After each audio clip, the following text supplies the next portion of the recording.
fish. Huwag niyo hahawakan na. Ayan o, magaganyan tayo ng fish.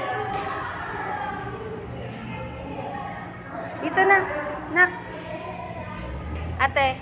Ay. Halika na dito. Hindi po, ate. Bebe, halika na dali. Dito na, dito. Nakarating, salamat sa Diyos. Nakapunta din kami dito.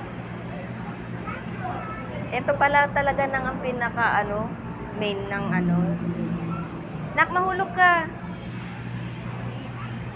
Kaya nga ayaw ni Sister Bandy kasi alam niya akit ng hagdan.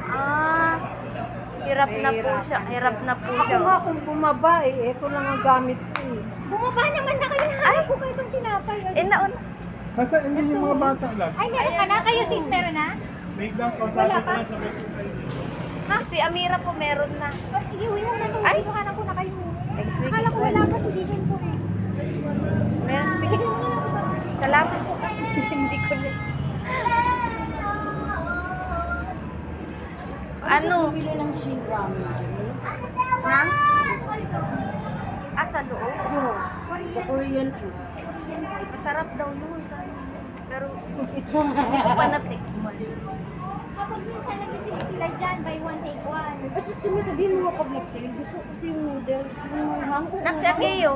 Wala na namin yan. Nakabibili kami dyan. Yung mga youth, nagkakatasawa sila. Lang, hindi ko alam. Korean, Dapat, Korean. oo, yung shin ramen yung mahal.